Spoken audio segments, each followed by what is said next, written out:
Hello, I'm Azai. Welcome back to Subahibi. So, the episode is kinda wonky because I recorded episode 4.5.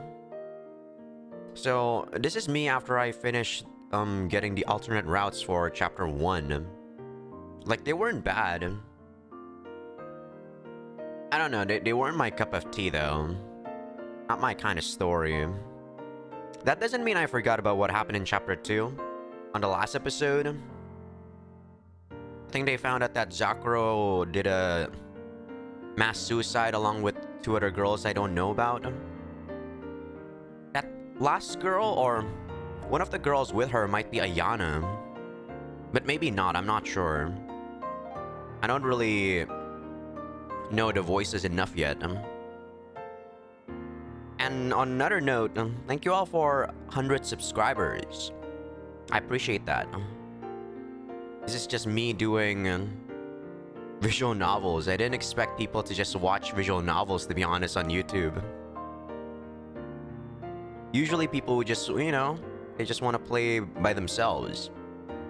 I do appreciate it though. But yeah, I've been enjoying this game. And a lot of people seems to be enjoying this game too. But enough chatter. Let's just continue the game.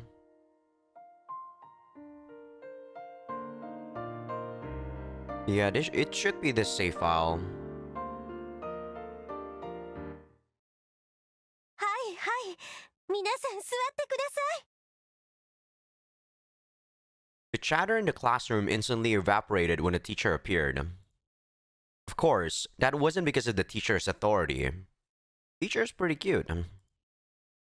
It was just that we assumed she had the answer to the question on everyone's mind. The reason for the noise. The truth behind the rumor. In other words, did Takashima Zakuro really die? Why did she end her life? And tons of other questions in that vein. The teacher stood at the podium. All eyes in the room were glued to that one spot. ここ近年にないぐらいの静けさだね。 If they always paid this much attention in class, their grades would go up a lot, I bet. Jeez. It was like the time before a festival. Everyone's eyes looked so eager. 皆さん、おはようございます。 No one made a sound. Even the greeting was frustrating. She seemed to understand what everyone wanted and cut straight to the heart of the matter. 知っている人もいるかもしれませんが、昨日、隣のクラスの高島ザクロさんがお亡くなりになりました。 I think I'm a bit excited because I can feel it that I'm speaking the narrative a lot faster than I usually do. I think I'm a bit excited about what's gonna happen to the story. 本当に残念なことですが。 Tears were forming in her eyes, and for some reason, the classroom erupted in noise. The teacher didn't mention her cause of death, but she had still lent some credence to the rumors. Even if the death was a suicide, the school wouldn't announce it. After all, it was difficult to determine whether a death like that was a suicide, an accident, or murder. The only people who knew the truth were probably the police, family, and those at the scene of the incident. So they didn't want to announce it publicly. The school would probably try their best to sell it as an accident. If it was announced as a suicide, lots of people would search for the cause. The reason for the suicide. In other words, whether or not there was bullying involved. But in the end, had the school made the right choice in keeping quiet? At the very least, this school had already experienced one death by falling before this. Yeah, I think they were talking about someone called Shiroyama, I think. It's been 2 days, so I don't remember his name very well. It was also very briefly mentioned. The last one looked like a plain accident, but 2 deaths in a row will still cause rumors to crop up. There could be people talking about it on the internet too. And then the mass media might show interest too, since they're always lacking real news to show. The school could make the situation worse by trying to cover up the facts. The younger generation knew with the way information spread on the internet, trying to cover something up just leads to more speculation.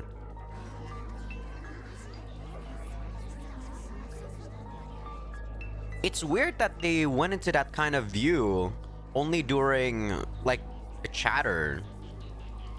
It's pretty strange. It was really loud. They were probably bottling it up while the teacher was talking. The chatter from before didn't even compare to the noise that was filling up the classroom. People turned and talked to the person behind them.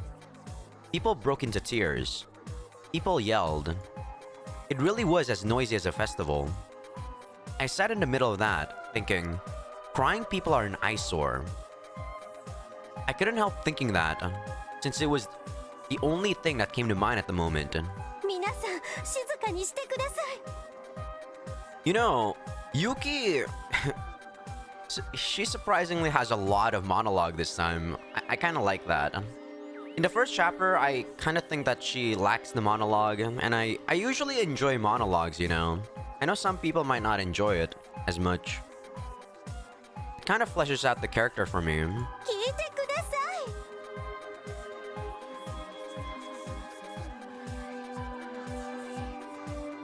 The teacher tried her best to calm down the class, but the students weren't listening to a word of it. Just a little while ago, I'd seen the same scene unfold. Even if it was someone no one cared about, if that person dies, this is the result. It was really amazing. The sky was blue. I'm trying to think about what I was thinking 2 days ago when I was playing this game. Like what my train of thought was. I think I was thinking that this might be a world created by someone that's filling the world with anxious words or something along those lines.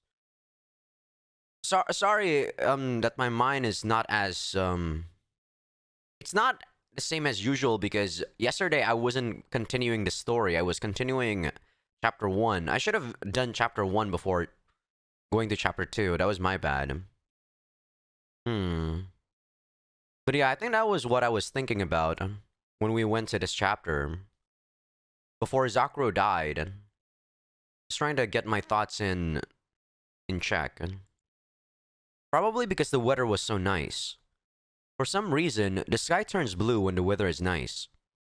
What? Does it work that way? Huh? Okay, Yuki. なんでだろうね。なんで天気がいいと空が青いんだかね。そうそう天のそうそうたるは、それ生殖なるか。それ遠くして至極するところなければか。なんとね。My grandfather used to teach ancient martial arts at a dojo, so there was at a time I heard quotations like that every day. I forget what book it was written in, but I thought what it meant was, is the blue of the sky its true color? Or does it just look that way because it's endless? I thought it meant something like that. I wonder if this blue sky looked the same to people 2,000 years ago. I'm actually kind of surprised I remembered that. When I was a child, I thought about the color of the sky too. Why is it blue? You know, outer space is black. When you mix the black from outer space and the white from the sun, you get blue. But if you actually mix black and white paint together, it wouldn't really end up looking blue. So it was a mystery. Not really though. It just looks blue because raylight? I think it's raylight. Scattering causes mostly blue light to reach the earth. I know that much. But even though I know that, I can't really explain the color of the sky. I was on the roof until first period ended. I cut class. Though I always did that. The classroom didn't feel comfortable today, so I got out of there. I'm what you call insensitive. I couldn't read the mood. I couldn't match the atmosphere in there. So I disappeared. I suppose I showed a little sensitivity by doing that. Which one is it? This rooftop is my favorite place, and luckily there is a nice breeze. A nice shady place that stays cool and breezy, even in the middle of the summer. さて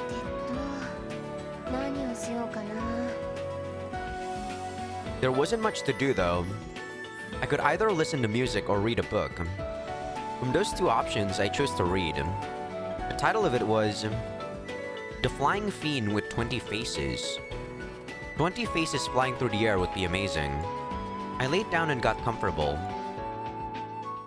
うわーって大人じゃ綾菜さん。 I'm surprised that this Yuki knows a lot of the people. Like, if you remember chapter 1, Yuki doesn't remember anyone. What I'm trying to think is that maybe in Yuki's world, Yuki tried to forget everyone that she doesn't care about. She remembers Tsukasa. She remembers Kagami. Those two are important to her, that's for sure. She doesn't remember Zakuro, but does that mean she's not important, or did something happen between the two of them and Yuki, Yuki doesn't want her in her world? Maybe something like that. But in this one, she remembers everyone that she sees. 面白いっていきなり人の上に立つの禁止。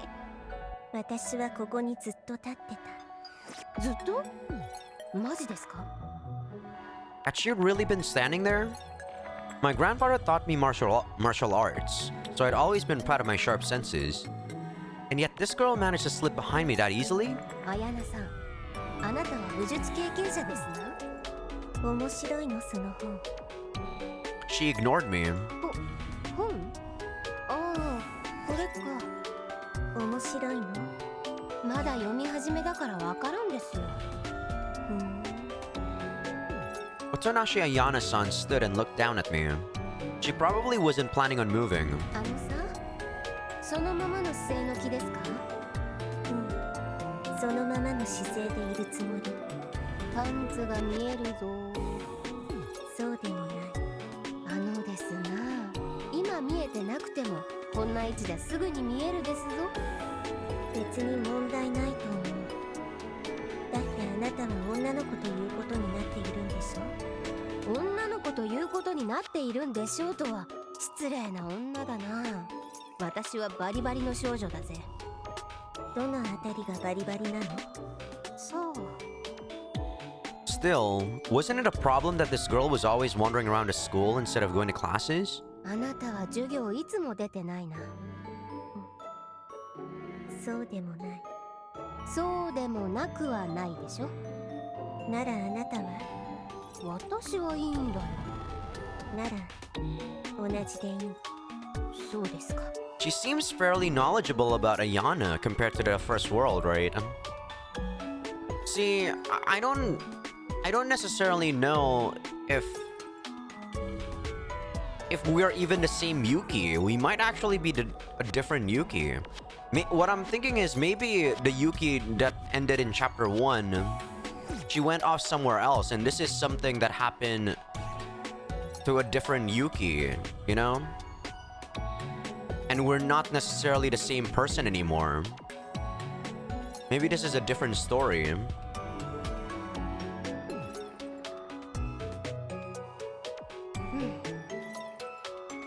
I see Ayana-san around here a lot when I was cutting class. Of course, it's not like we're actual friends that hang out together or anything. I'm happy goofing off without dragging anyone along. And she's another oddball who skips and never hangs out with anyone else. We're similar but different. 読み終わった。児童文学だからね。一次元分の時間すら稼げなかったぜ。それより綾菜さん、そんな中腰でずっと私を眺めてて疲れないのかね？頭に血が昇る。そりゃ、それだけ頭を下げてれば頭に血だって昇るでしょ。でも私も本の内容が気になったから。She's an interesting girl. Zakuro in the first world or in the first chapter disliked her though, saying she wasn't supposed to be there or something. 逆さから読んでも分かりづらいでしょ。そうでもない。そうですか。まったく。I took out another book, but still, I hadn't brought very many books. This kind of difficult book doesn't really suit me. 純粋理性批判。なんか題名がかっこいいよね。批判って言葉ってかっこいいよね。Yeah, not really. It kind of bugged me how she was just standing there and looking at me. I was reading a kid's book before, so I thought that maybe she would go away if I read a book that was hard even for me. Something like this critique of pure reason, I didn't even want to read it myself. 興味ないは女性器が書いた哲学書エロい What the heck? 何言ってるのですかお嬢さん The name of the author? なんつうてな Otonashi-san laughed. It seemed like she was having fun. Or so I thought. It was hard to tell when her expression didn't really change at all. Her mouth just curved upward slightly. Well, putting that aside... ですな、綾菜さん。昔の偉人をそんな風に言ってちゃダメダメだぞ。だってこの本、カタカナでカントって書いてある。Are you serious? Yana, are you really that childish? Come on now. 綾菜さんはどっかのセクハラおっさんですか？綾菜はセクハラおっさんです。簡単に認めるなよ。I see. She's right. She's right. Can't does kind of sound like cunt. I heard they pronounce it like can't in America so that you could tell the difference. And why does this weird girl know about American slang anyway?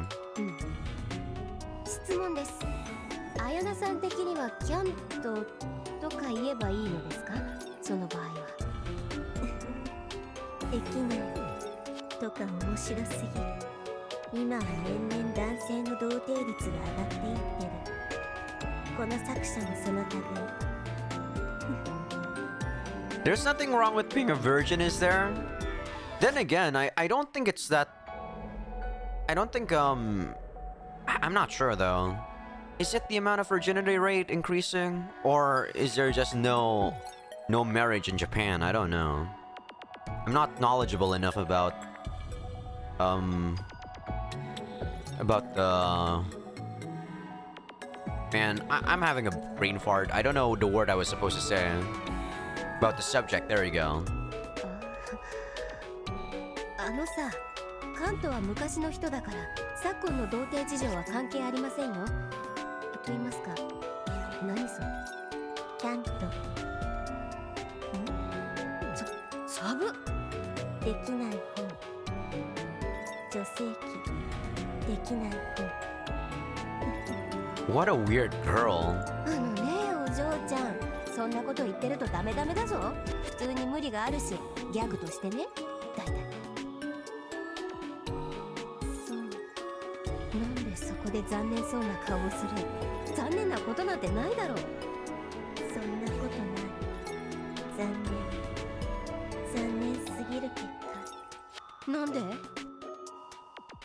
だって君が女性器できない本を一人屋上で読んでるなんてあまりにかわいそうでおかしすぎ。What is wrong with you, Ayana? 綾菜さん。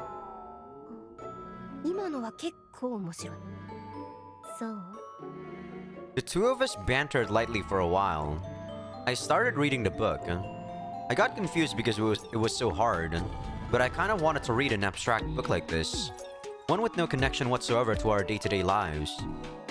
Anyway, today was that kind of day. やっと昼飯の時間か。I actually really want to read those kinds of things too, Yuki. But books are... I don't know, man. Books make my eyes tired so much because the fonts are just so small. I prefer visual novels. Then again, there's not a lot of visual novels that are, you know, abstract and stuff. Most of them are probably moe-gays. 今度は読み終わらなかった。そうですね。でもいいんですよ。なぜ？読み終わっても終わらなくてもこんな難しい本なんかよく意味がわからないからどっちでもいい感じなのね。そうなんだ。まあただなんとなく時間をここで潰したかっただけだからね。それと綾菜さんがうざいから難しい本無理して読んでただけだし。そうなんだ。 I see. Is that all you're going to say, Ayana? This girl, she's awfully stubborn. それでなんで綾菜さんはこんな時間まで授業をサボっているんですか？ I'm actually still thinking about the reason why Zakura committed suicide. And from what we see so far, it can't be the cause of bullying. Like, the bullying can't be the cause of her suicide. And she was also doing it with other people. It seems like they were trying to do a ritual or something, you know? But I don't know what. I don't even know what she's doing in the first world when she was dropping those 2 dolls. I'm not sure what those represent. Was it even 2 dolls? I think it was just 1. なぜでしょうか。答えは30秒後に。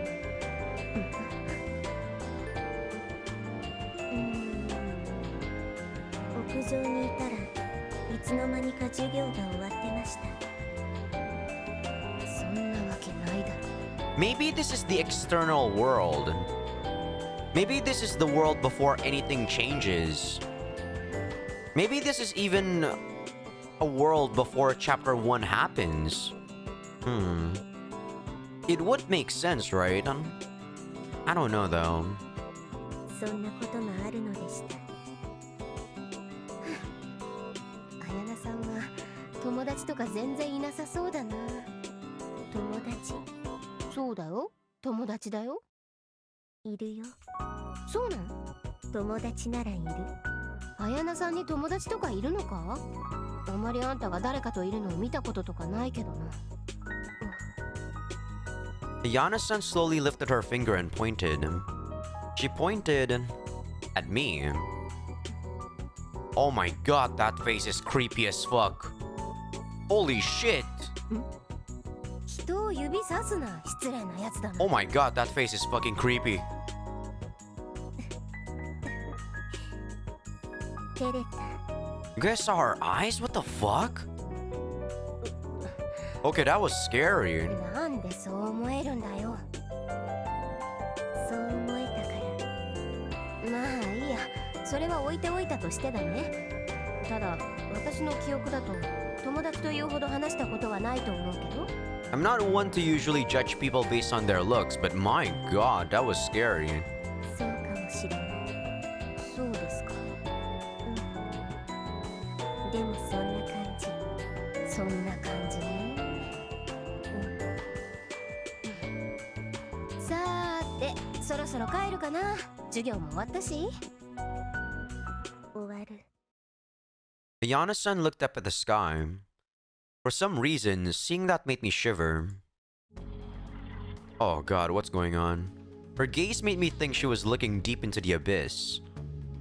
The sky is far, far away. Is it because it's so far away that it feels creepy? I shivered when I looked at the sky that had always been there. Because something like this had always been hanging over our heads. そうそう天のそうそうたるはそれ生殖なるか。それ遠くして至極するところなければか。 That ancient philosopher's maxim came to mind naturally. What's a maxim? I remembered those words once more. 終わるから。だか Oh, ら帰る。なんだそりゃ。いや、私が聞いたんだからそんな疑問があるような顔されても困るのですが。しかしあなたが終わるから。だから帰る。 do we have a とか言うとなんか意味もなく凄みがあって怖いよ。 Sorry about that. Do we have a time limit every chapter? In the first chapter, after the 20th of July, the world ended. Will the world end on the 20th of July on this chapter too? そう。 Hmm. かっこいい？いや、別にかっこよくはないと思う。だいたい褒めたわけじゃないから。そう。そんな残念そうな顔もしないでください。 I don't trust her. 善処する。残念な顔をしないようにすることを善処するわけですか。そう。 Oops. I forgot to change the opacity after what happened in the last episode. Sorry about that. There we go. Looks a lot cleaner. 綾菜さんは面白いな。 I tried to ruffle her hair a bit, but she dodged my hand as if I was a nuisance. She really is a strange girl. あ、ユキ。ああ、鏡か。また授業サボってました。はい、それで間違いないと思います。もう卒業できなくなっても知らないんだからね。大丈夫です。それは計算してサボってますから。そんな計算ないわよ。バカじゃないのKagami was probably trying to act normal, but I could tell she was feeling a bit down. She was probably still anxious about Takashima-san's death. I wonder if the clubs would be doing anything today. Oh shit, what does this mean? What? Gosh. I know what to do. Give me a second. Actually got a phone app that machine translate what this is. Give me a sec real quick. I just want to know what it means.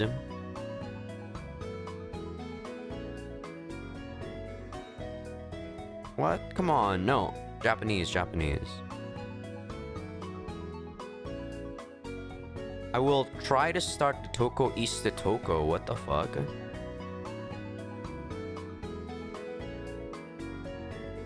Come on. It's not working that well. If it's... No, the one below is like Tsukasa something. Something ni Kyono. I think it's like going out with Tsukasa or going out with Kagami. I think. I saved my game, right? The app doesn't... it can't read it for some reason. I think this is Kagami and this is Tsukasa. I don't know though, but I guess I'll choose... For once, I think I'm gonna go with Kagami because as much as I dislike her, I don't really want her to be unhappy like this, you know? それで、鏡たちは今日は部活あるのかな?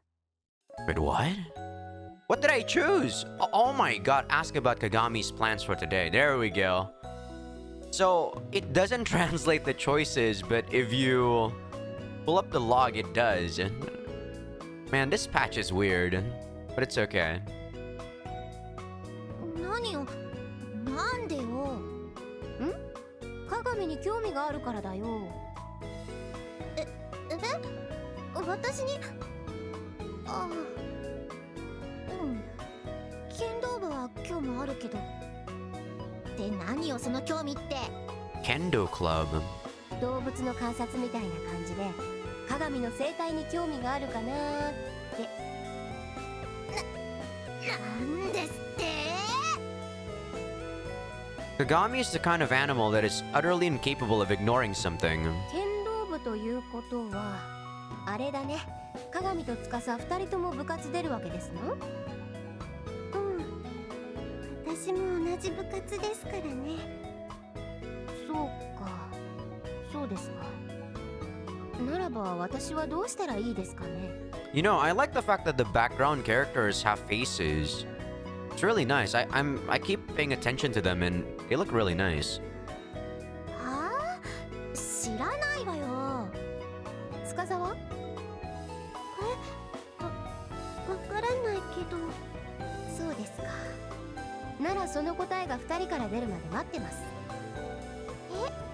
それってだからどうするか決められないので待っていると言ったのだ。でもそれじゃあユキ暇じゃない？そんな心配しなくてもユキはいつでも暇なんだよ。そんなこと自慢するな。それとも鏡は嫌ですか？何がよ。私が若月姉妹が帰るまで待ってるのがだよ。そんなの知らないわよ。知らないじゃなくてさ、私は嬉しいよ。ユキと帰れるんだから。司は素直でいい子。いやって頭をなでなでするな。私はそんな子供じゃないやい。鏡が嫌なら帰るけど。嫌じゃないって別にあんたのことなんか嫌でもなんでもないわよ。 Your personality. 知らないの。 It's still so annoying. そうですか。でもその間ユキが暇じゃないの？私はこう見えてもやることが結構あるんだよ。ダラダラしたりでしょと一生懸命ダラダラしてやりますと。 I think I cut off Kagami there. Sorry about that. そんな凄まれても。バカ。そんなこんなで時間を潰してるよ私は。それとユキ。ありがとう。お素直じゃないなお姉ちゃんは。それじゃ部活が終わったらね。後で体育館で会う感じでいいかな。 The gym. お姉ちゃんにも伝えておくよ。 Kagami seemed a bit more cheerful as she ran to the gymnasium. I'm glad I was able to cheer those two up. Well then, what should I do? Honestly, I didn't really have anything to do, since I already skipped class. どうしたもんですかね。 Okay, what is this? I have absolutely no clue. I think this is like rooftop. Wow, there's a lot more choices now. I think this is rooftop. I don't know what this is. Like classroom? We just went to the rooftop, so I don't see why we should go there again. But we might see Ayana again, so I am kind of curious. Let's see if this is rooftop or not, I think. It should be a rooftop. 時間を潰す方法なんていくつもないからな。とりあえず Yup. 屋上とか。 There we go. あら？まだいるのか、綾菜さん。綾菜さん。 Yup, she's here, just as I thought. 何やってんですか、綾菜さん。 Ayana-san was looking at something, though there was nothing there. Just the sky and the clouds. なんか見えるの？空。そりゃそうでしょ。んで、どんな空が見えるの？水上さん。何ですか？あなたは死んだらどうなると思う？ Personally, I don't really believe in life after death. But, I'm not sure. I used to be Buddhist, like my whole family is Buddhist, so we believe in reincarnation. But I'm not sure. That came out of nowhere. Though I suppose after what happened with Takashima-san, it wasn't that strange. そう、死んだことがないからわからないよ。死んだことがない。 Huh, why is she questioning us? なんでそこで不思議な顔をするんだよ。 Are we all dead? なんでもない。なんだそれ。ただ、自分が死んだことがないなんて、誰が言えるのか不思議に思って。I mean, it makes sense that you'd say you've never died if you're still alive in the world. Why is that strange? What is this girl talking about? Who could say that they've died before? It's obvious. If I died, I wouldn't be living right now. Otonashi Ayana kept smiling and looking at me. I didn't understand her. 死んだら、今現在私は生きてないんじゃない？生きてることがそのまま死んだことがないことにはならないかしら？未だ生を知らず、いずくんぞ死を知らん。未だ生きているという事実すら知り得ないのに、なぜ死を分かると言えるだろう。ですか？水上さん博学。違うよ。祖父の家がそういうものよく読ませたからさ。日本語とか Analects. よく声出して読まされたよ。A friend of mine in high school actually learned Confucius. It's like a way of living. It's not really a religion. Something from Chinese, right? He adopted that way of living. His family, anyway. それはそれとして、それが何なの？ I'm not too familiar with the subject, though. 対の空。ん？対の空？ She's saying the same thing as Zakuro. And sky. Sky and what? 何それ？私が見てたもの。話が飛ぶね。綾菜さん。話が巻き戻っただけ。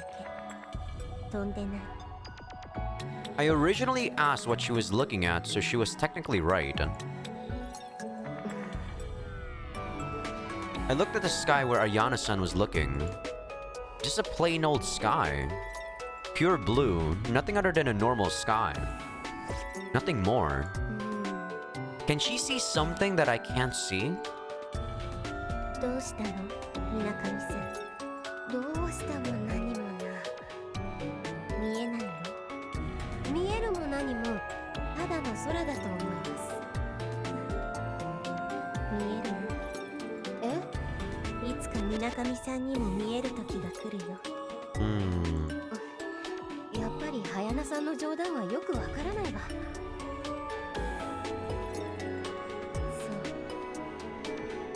Ayana-san looked up at the sky again. But still, what the heck is the "and sky"? Maybe it's another one of her incomprehensible jokes. But still, I wonder what she was trying to say. Was it related to Takashima-san's suicide? And of course, instant transmission, she disappeared. What the? I feel kind of dizzy. Okay, this is classroom, right? So we're gonna explore both of the areas anyway, alright. と言っても、行く場所などないんだけどな。さてと。I didn't really know where to go, so I just walked around aimlessly. And then... 3組の教室。What is this music? Oh shit! It was Takashima Zakuro's classroom. This is the same music that played during the gondola scene. Oh god. Man, this music creeps me out. No one was in the classroom, but there was a vase of flowers on one of the desks. I'd seen that on TV and in manga, but I guess people really do put flowers on the desk like that. I went over to the desk with the flowers. なるほど。ここが高島ザクロさんの席ということか。So creepy. 力分けておきます。あなたには。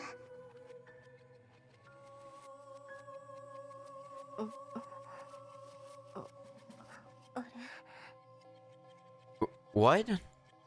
I felt kind of dizzy. 何をやってるのですか？ Who's that?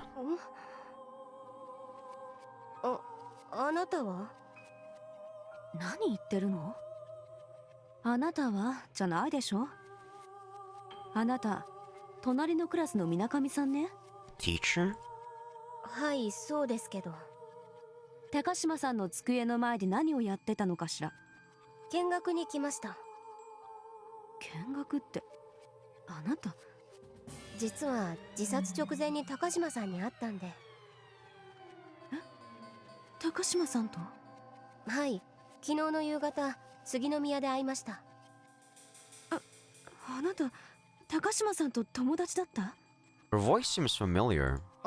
いや、別にそういうわけではないんですけど、なんか話しかけられたんで少し気になってしまってここに来たという次第です。彼女と話をしたの？はい。 Why is she so surprised? どんな話を？なんでそんな気にするんですか？は？何言ってるの？高島さんのお姉さんですか？あなた私を覚えていないとか？ Ah? はい。誰ですか？バカですか。私は瀬名川由衣。このクラスの担任で、数学であなたのクラスも受け持っています。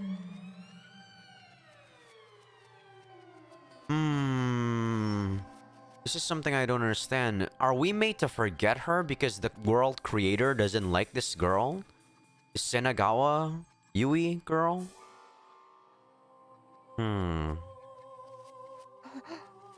道理で。道理でじゃないです。まったく。なんか見たことがあるんで、高島さんのお姉さんかなと思ってしまいましたよ。高島さんと私が似てるとも思えないんだけど。そうですか？それより高島さんとどんな話を？いや、別に。なんというか。Tribadism and the end of the world. As if I could say that. なんだかよくわからない会話をした感じです。よくわからない会話？なんか空が不安な言葉で溢れているとか、高島さんが世界を守るぜイエーイとか。Though she didn't say yay. Why are you taking this seriously? You're creeping me どう out. しましたか？そうなんだ。なるほど。なんか役に立ちました？そうね。高島さん、死ぬ直前に情緒不安定だったという話だから、それの裏付けになるかしら。Wow, you gotta be kidding me. 死ぬ前に情緒不安定。そんなことより、あなたは部活もしないでなんでこんな場所にいるんですか？ So she's trying to cover up the bullying so that it wouldn't be, it wouldn't be correlated. Yeah, I think that's the word. Correlated with the suicide. いや、今説明した通りなわけですが。とりあえず、教室からは出て行ってくれるかしら。はあ。Oh, that's a weird scene. Like that, I was chased out of the classroom. Mrs. Senagawa Yui, huh? So she was the math teacher. The homeroom teacher next door. ってことは大変だろうな。Having one of your students commit suicide would be a big problem for a teacher. And if the rumors about the bullying got out, the mass media might get involved too. すごくピリピリしてたな。かわいそうに。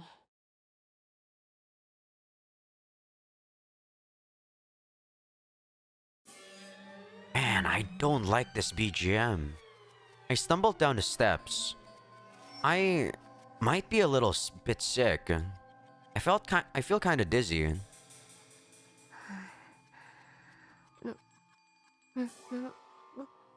立ちくらみか。I staggered outside and ended up behind a school. Pool? ふらふらして適当に歩いてたら古い方のプールに出てしまったよ。そういえばこれっていつ取り壊すんだっけね。 Last year, our school finished some major renovations. The gymnasium got renovated and a huge indoor pool was installed. So this pool wasn't being used at all. There was no water in it, even though it was the middle of summer. 水がないプールというのはなんとも殺風景なものですな。そんな放置されているわけではないだろうけど、まるで廃墟みたいだな。 Though it looked like the drain was still shut, since a bit of water was collecting at the bottom of the pool. 使わないからってメンテナンスとかしなくてもいいもんなのかね。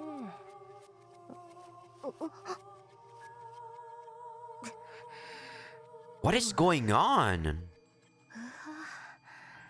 立ちくらみ止まらねえ。 Is the world changing while we did this? I could have sworn there was something happening on the left side of the screen a few seconds ago. I could have sworn. Like some sort of blurry stuff was going on. What's happening? I suddenly feel sick.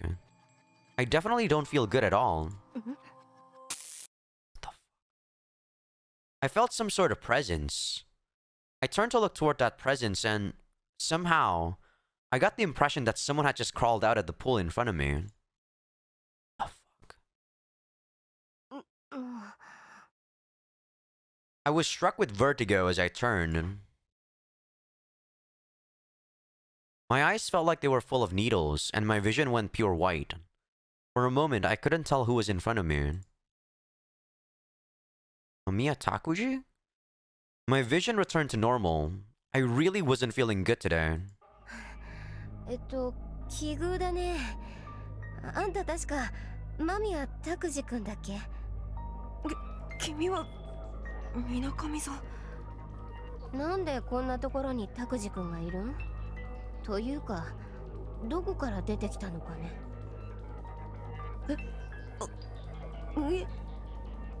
He looked like he was upset to run into me in a place like this. なんで君は私見て動揺するかな。いや、というか、なんでそんなところから出てくるかな。いや、その財布をね。That's clearly a lie. 財布をプールの脇に落としちゃって。財布？うん、そうなんだ。財布を落としちゃって。あ、僕急ぐんだよ。じゃあ、そういうことで。おう。Mamiya Takuji left, almost running. なんだあいつは。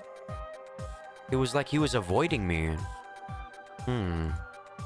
Mamiya Takuji. Didn't I run into him the other day? I couldn't remember any time we'd interacted in particular. He was in the same class as me, but I hardly ever saw him. Well, I guess I did cut class a lot, and he was usually skipping school altogether. He was kind of like Takashima-san, being separated from the rest of the class.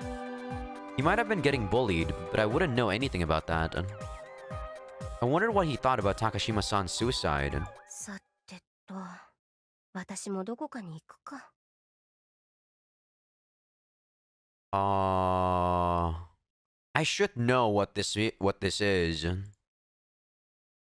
I should know what it is, but for the life of me, I don't know. This is probably go to the gymnasium or something. No, this is not the gymnasium. I could have sworn I know this kanji. I'll choose this one, I guess. どこに行くか。例えば、体育館とか。Ah, okay. That was the kanji for like body. So yeah. All right, good. I chose the right one. I don't know where the other one was though, but I did want to go to the gymnasium. There were lots of things going on in the newly renovated gym, like the kendo and archery club meetings. So of course Kagami's club activities were in the gym. 体育館なら時間も潰せるかもしれないな。いろいろあるしな。行ってみるか。There's a lot more choices now, huh? While heading to the gymnasium, I spotted a girl with 2 antennae sprouting from her head. Hello, Kagami. Nice to meet you. 我は宇宙人です。This translation is stupid. 何よ。 She turned slowly and scowled at me. I guess she was about to go change, since she had her gym clothes and bamboo sword under her arm. なんでそんな冷たい反応かな。そんなエセ外国人みたいな挨拶されたら冷たくしたくもなるわよ。宇宙人だって言ってるだろ。んで何？私だっていろいろ頑張ってるのに冷たいですよ。確かに待ってくれてはいるみたいだけど、思いっきり暇そうじゃない。いろいろ頑張ってるとは言えないでしょ。I thought it was already time to go home. I guess not. Maybe I should have chosen the other choice instead. Well, it's okay. I'm gonna go through with my choices for now. そんなことない。頑張って。立ったり座ったり立ったり座ったりね。そんで隙を見ては座ったり立ったり。さらに。どこの老人だ。いいえ、私はね、十分に若者なんだよ。そんな真顔で言われても。まあ、でも悪かったわね。私の部活待っててくれているからなんだし。うんうん、好きで待ってるから大丈夫だよ。なんで赤くなる？いちいちうるさいのよ。うにゃ市内振り回すな。おーい。ほらほら、お仲間に呼ばれてますよ。舌打ちするな。やり損ねたわ。そうだな。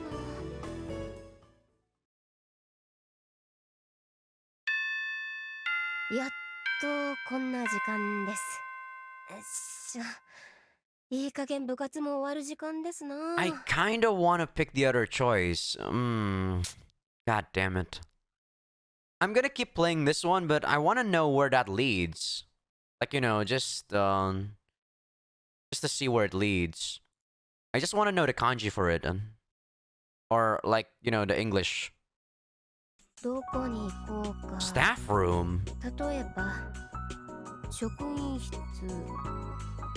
Why the heck would you go to the staff room?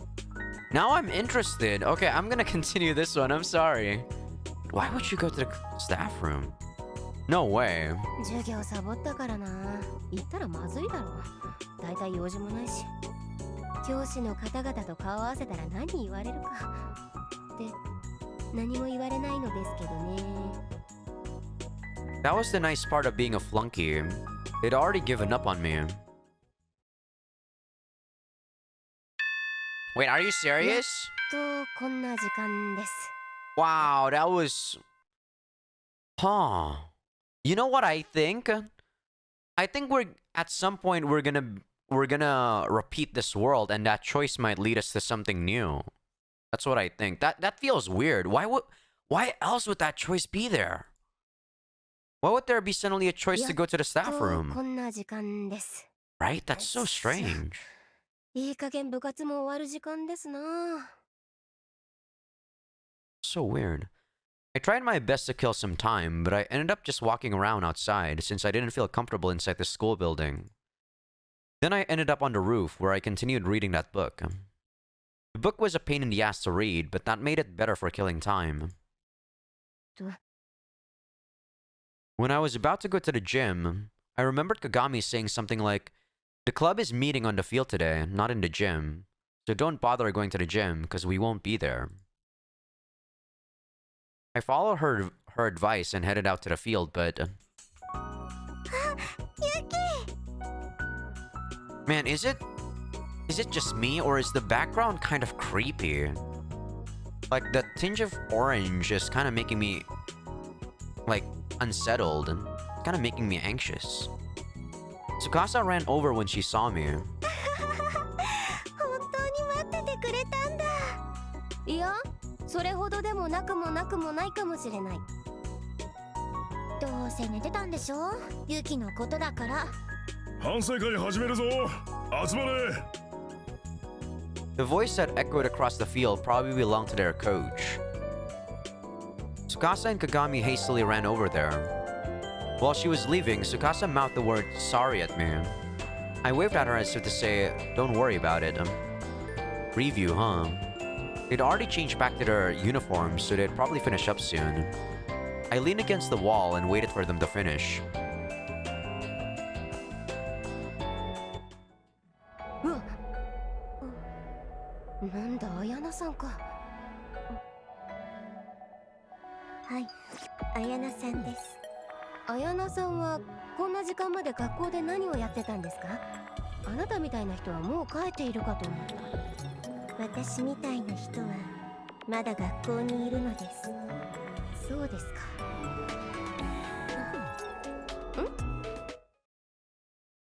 Huh? What the fuck? Did the scene just change in front of my eyes? それじゃあ帰ろう。おう、 Where's Ayana? あれ。Ayana-san was gone. どうしたのよ。 Did they just appear instead of Ayana? What? Does Ayana only appear in our mind or something? No, that can't be. いや、なんでもない。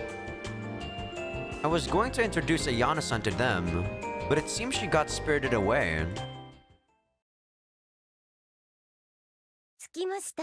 It's 若 weird. 月家前と水上家前ですよ、二人とも。あのさ、ユキ、はい。ごめん。なんかユキ今日はいろいろと迷惑かけた。何言ってるのですか、迷惑なんて。でもそのおかげで私も司もいつも通りでいられた。だからありがとう。I wonder if things would have changed if I chose the bottom one and not ask them what they were gonna do. I don't know. もういらない一言とかいらないからね。たまには気分よく終わらせてよ。たまには私だって普通にユキに感謝して終わりたいもの。わかりました。ありがとうユキ。本当今日はいろいろありがとうユキ。ありがたいと思うなら明日は女っぽく起こしに来てください。そんなんだと男子にモテないぞ。そんなことなんてどうでもいいわよ。それよりもあなたこそもっと女の子っぽくしなさいよ。ああ、私はいいんです。男子とか興味ないからね。女らしくなってクソくらいなのですよ。そうなの？何が？いや、なんでもない。それじゃお姉ちゃんというかお疲れねユキ。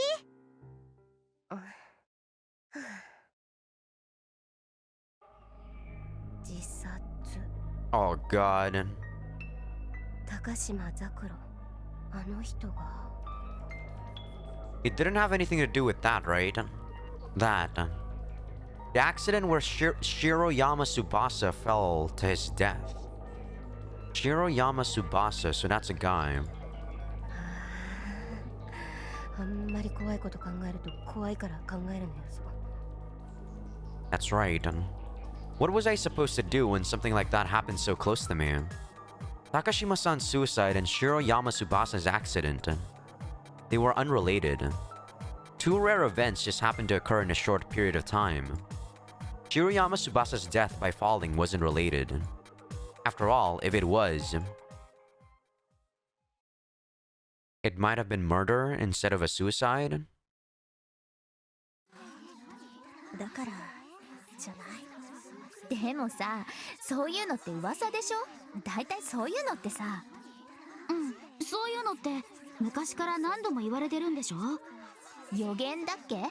なんかそういうやつだよね。Huh? 大昔流行ったって話をお父さんから聞いたよ。なんかノストラダムスの予言だとか。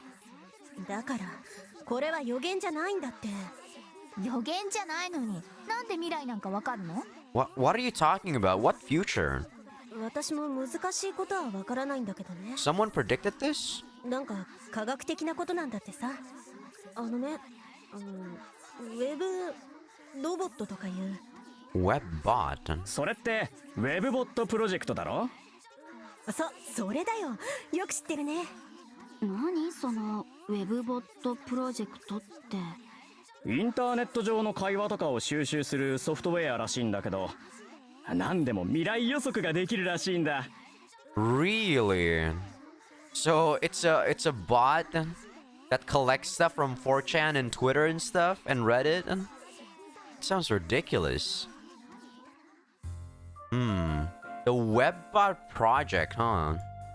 I sat and listened to their conversation. For some reason, that topic came up at school. I'd only heard rumors about it. Apparently, it was a piece of software that collected data on the internet, and using that data as a source, analyzed the subconscious minds of large groups of people. How do you even make that kind of bot? I didn't know who would think to make something like that, but apparently it was originally designed to predict stock prices. Oh, that makes a lot more sense. Though the explanation of why they would need to make something like that to predict the stock market was a bit complicated.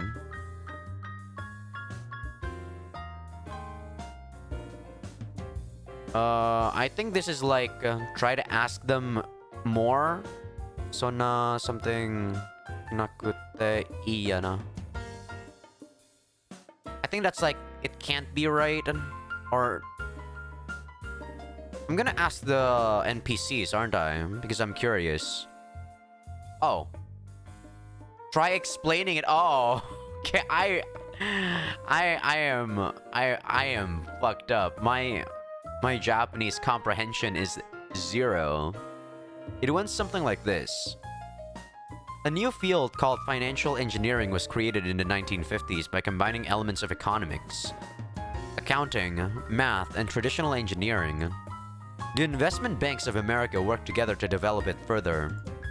And in the mid-80s, a group of the world's greatest rocket scientists, mathematicians, and other geniuses were assembled on Wall Street. Using complex financial derivatives, they carefully managed their risks. These geniuses gradually pushed the beast known as the economy into a cage.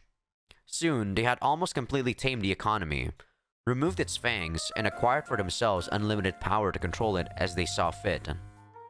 With one exception, however, the geniuses hid this exception away from prying eyes by calling it an anomaly, a contradiction, or an exception. The word anomaly refers to something with no clear theoretical basis, which is nevertheless clearly existent within experimental results. It is a word to describe those patterns that defy theory. They had a precise theory, which they used to find the patterns in their observed data. With those tools, they completely caged the monster. This meant that the human race had obtained the Philosopher's Stone, or it should have. That's where another topic comes up. Our speaker today will be Nassim Nicholas Taleb. Who the heck is that? Ha ha ha ha ha ha! This is all happening in Yuki's fucking brain? What the fuck is going on? ユウたちに質問ね。アメリカ株式市場で有名な指標 S&P 500 The fuck is that? 過去50年間でこれの上昇幅の半分を稼いだのはどれくらいの期間だったでしょう I don't know. さてどのくらい 5 years? 10 years? さすが外国人が言うと難しいな。誤解を恐れずに分かりやすく言うとな、アメリカ株式市場50年の歴史で今までの全ての稼ぎの半分をどのくらいの期間で稼いだでしょうってことかな。10? Wait, 10 minutes? What the fuck? Wait, is this like 10? No, this is 10 hours, 10 days, 10 months, 10 years, 10,000 years? Is that... What is this? What is going on? Just gonna say 10 hours or something. 違うでしょ Okay, that... I see that vein on his forehead. Man, I'm not gonna know what the answer is. Wait, you want me to redo until I get it? Are you kidding me? 10 years? 何も違うでしょ Wow, the text is different, and that's cool. 10 days? 大正解 Are you serious? 10たった days? 10日間なのです極端なことを見せた上位10日間の値動きは50年間すべての上昇幅の半分を占めていたです Those irregular numbers were actually one of these exceptions. Wait, did the font suddenly become small? What's going on? What the fuck happened? We could ignore them since they hardly ever happen. Statistically, this was an exception unusual enough to be absurd. How much of an exception? It was about 10 standard deviations away from the norm. I guess you don't understand that. To state it in the more familiar words, an exception that would only happen once in the entire history of the universe since the Big Bang. This kind of exception happens less than once every 10 billion years. So we can ignore it, right? Huh? Oh, you think that doesn't make sense? And of course, you're right.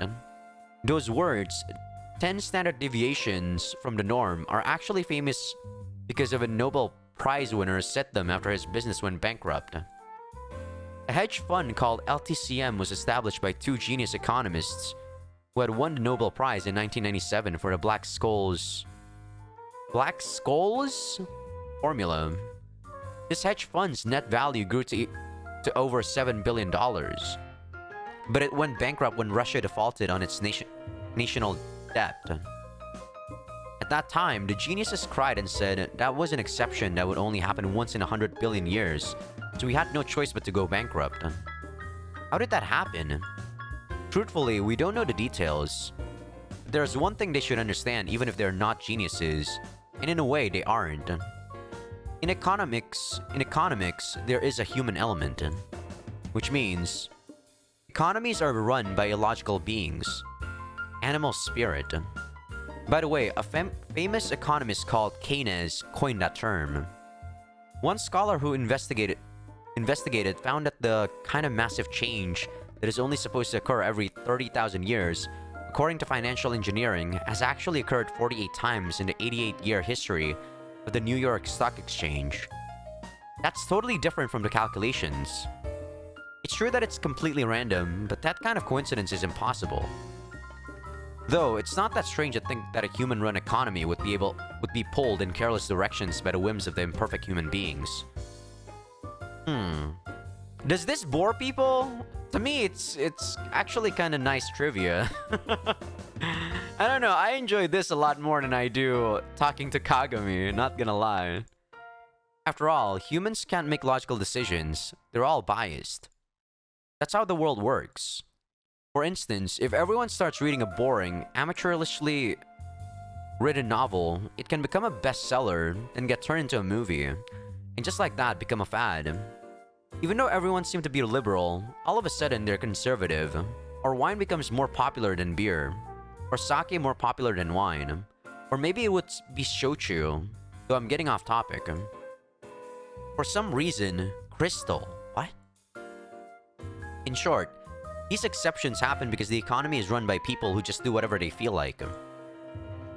Everyone overestimates or underestimates things based on nothing more than their personal feelings. We're a bit off topic, but now for the main issue. So if you could figure out this human tendency to act however they feel like, you could tame the economy. If you could just understand their day-to-day whims, how would you do that? Let's ask a psychologist. Can't we just research the way humans make choices? Isn't that what they call social psychology? Could you apply that to the economy? Actually, you probably can. There are economists seriously researching it. They call it behavioral economics. But this is a major task. After all, they're trying to use theory to tame the anomalies that can't be explained with theory. That's gotta be hard. But isn't there some miraculous way to get at the public's subconscious? That's where the internet comes into play.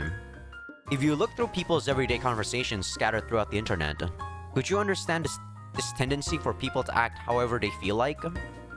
It might have been impossible in the past since you couldn't listen to everyone talking. But now it's possible to listen to every single people's voice. You might be able to understand a group's deepest instincts through all their individual voices. Or maybe, by means of the outer layer we call the internet, you could understand humanity's collective subconscious. That belief was what led to the creation of the WebBot project. It indiscriminately collects the words scattered across the internet and make calculations based on figures derived from emotions, allowing it to predict things no economist could hope to predict. The results of those calculations predict what might happen in the future. In other words, they're prophecies.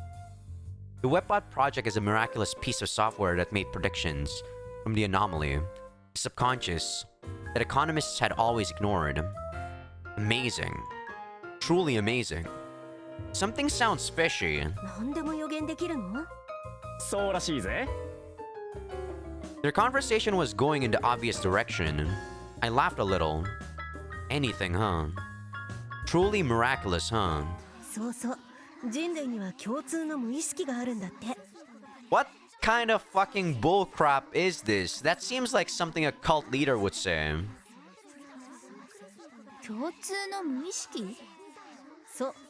偉い学者さんが発見したんだよ。カール・グスタフ・ユングだよ。普遍的無意識だろ。 I mean, yeah, I know Jung. I studied his theory. 何それ？だからね、人類に共通してすでに心の奥底にあるものなんだよ。In a way, I guess he's not wrong. But それがどうなるの？だからさ、人類が持っている潜在意識はすでに世界で何が起こるか知ってるんだよ。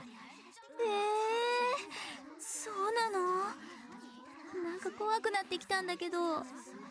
例えばさ、やばい病気とかなったり事故に遭う前とかさ、ばあちゃんとかが枕元に立ったとかいう話があるだろ。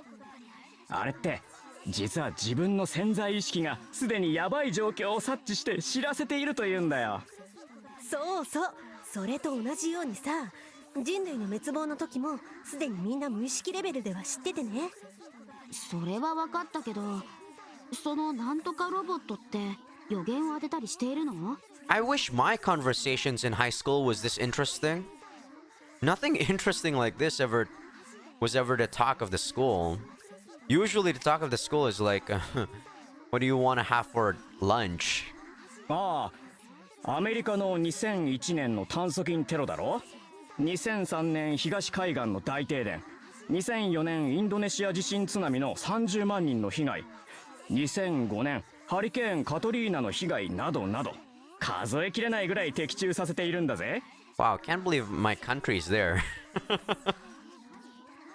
Yeah, there was a very disastrous tsunami in Sumatra back in 2004. A friend of mine was actually a survivor of that disaster. It was pretty insane. そうなんだ。なんか不気味だね。そのウェブロボットがね、今年に何か大きなことがあるって予測を出してね。いや、ロボットじゃなくてボットね。何かって？ここ最近起こっていた惨事のピークをもうすぐ人類は迎えることになるんだってさ。惨事のピークって？世界の終わり。世界の終わり？そう、予測してるって話だよ。世界の終わりって、そんな。不安な言葉に満ちているんだってさ。Same thing as what Zakuro said. My smile disappeared when I heard her say that. 不安な言葉で満ちている。不安な言葉に満ちてる？そう、ネットの世界がすごくいっぱい不安な言葉で満ちてるんだよ。The world on the internet. But that's not the end sky. The internet is not the end sky. Right? I'm so 空いっ confused. ぱいの不安な言葉。I'm so confused. そしてその不安を多くの言葉が受け入れているんだってさ。まるでネットがそれを受け入れてるみたいに。何それ？意味わかんないけど少し怖すぎじゃない？ I mean, if you see someone that's anxious, it's either you can help them to become less anxious or you get affected by their anxiety too. It can go two ways. でもね、そうらしいよ。それはまるで死に向かう人の心と同じだって。ウェブロボコンはデータで示してるみたいなんだよ。死に向かう人と同じ。あとウェブボット。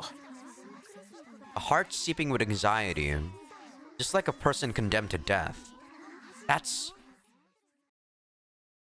空いっぱいの不安な言葉。それを受け入れつつあるから。世界が不安な言葉、そしてそれを受け入れた世界。それが何と同じかわかる？これから死ぬ人間の心。だから世界は世界が終わっちゃうの？だからね。Yesterday, they were all talking about Takashima-san's suicide, but now they were talking about the end of the world. How did they end up at this topic? It kind of made me want to laugh. But to be honest, I didn't feel like I could even force out a laugh at the moment. だから世界は終わる。I tried my best to not think about that, since it was such a ridiculous thing to say.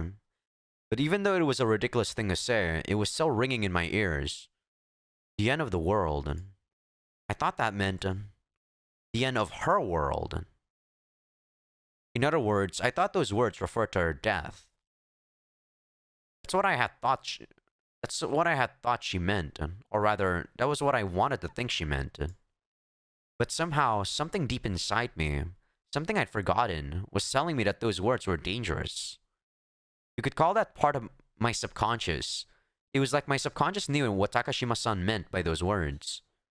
Something deep down inside me was chattering.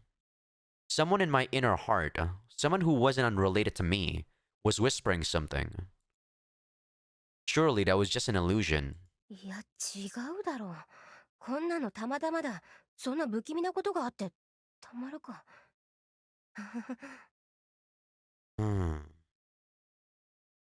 I am so confused right now.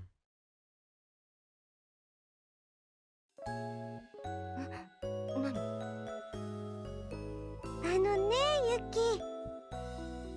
つかさ、あなた。何？どうしたの？ねえユキ。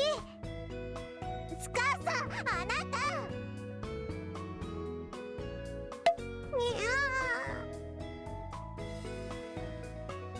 何なの？あなたには関係ないから気にしないで。 Does she want to go back home together again? ユキ。 Tsukasa was lying on the floor saying something. 何？ユキ。積み荷。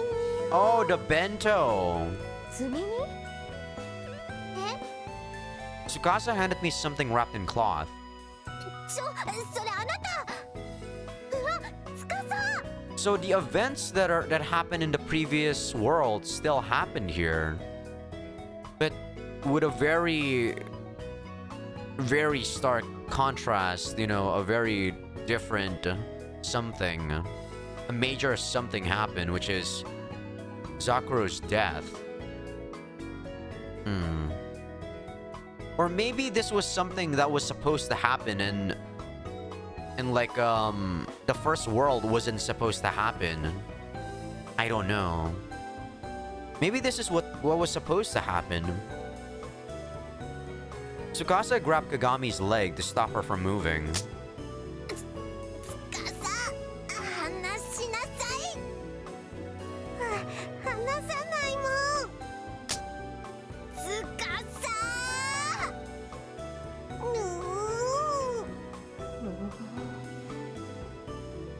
Kagami was always so kind to Tsukasa, but now she was kicking her on the floor. And Tsukasa always listened to what Kagami said, but now she was on the floor, ignoring Kagami's words. Amazing. What a rare sight. つかさ。私のことは気にしないで。早くそれを開けて。いや、別につかさのこと気にしているわけじゃないけど。ダメ。I was a bit troubled, but I opened the package, and お弁当箱？お姉ちゃんが作ったの。はユキのだよ。あ。いや、私のお弁当箱じゃないし。違う。ユキのためにお姉ちゃんが作ったんだよ。違うの。違くてね、さ、何？ユキってガンダム好きでしょ？ What? Wow, what? Why would you ask me that? なぜガンダム？だからね、この箱をあなたのガンダムに挿入すると今の3倍の速さになるの。 The fuck are you talking about? 弁当箱を挿入して3倍？つまり手盛り弁当？誰それ？わからんのならそんなネタ使うな。I haven't watched any Gundam. お姉ちゃん。 I have made a few Gundams though. I wonder what she was freaking out about. I didn't get what she was saying at all. 鏡？ユキ、お昼ご飯は？買ってないけど。そうなんだ。駅前に美味しいパスタの店ができたんだってさ。ランチタイムにはランチがあるんだってさ。はあ、まあランチタイムにディナーがあったらすごいと思うけど。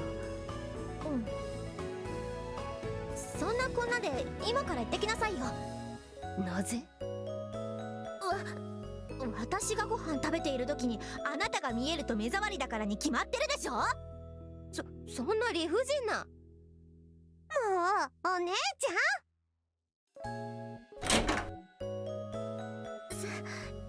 すごい日差し。やっぱりこの真夏に屋上は無理があると思うけど。 Kagami is so troublesome. 大丈夫大丈夫。とりあえず黙ってついてくるとよろしい。気持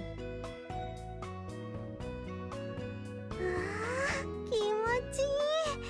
こんな場所があったんだ。さすがサボリマのユキね。ずっとこの学校にいたのに私こんな場所あるの知らなかったわ。 Wait, they never went to the roof?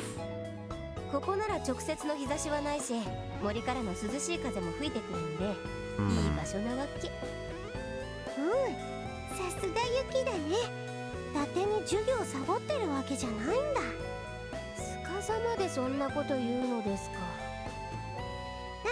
いやね、いい意味でだよ。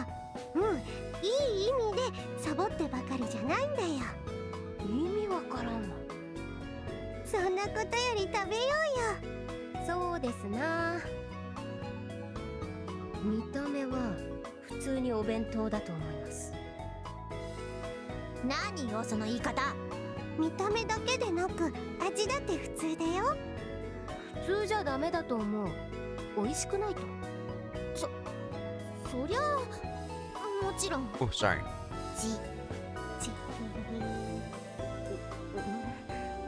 なんで君たちは私が食べるのを待っているのだろうか？待ってるわけじゃないよ。なら何ですか？うるさいわね。ちゃっちゃと食べなさいよバカ。バカってなんでそこまで言われなきゃいけないんだよ。多分お姉ちゃんもユキの口に合うかなとか思って見てたんだと思うよ。違うわよ。ただ私はまずいとか言ったらぶん殴ってやろうと。そうか。なら口に入れた瞬間にガードしないといけないな。なんでまずいのが前提なのよ。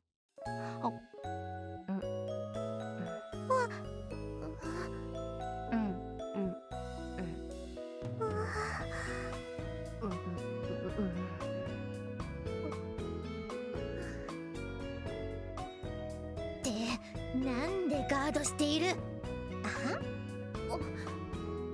おいしくないのならはっきり言いなさいよ。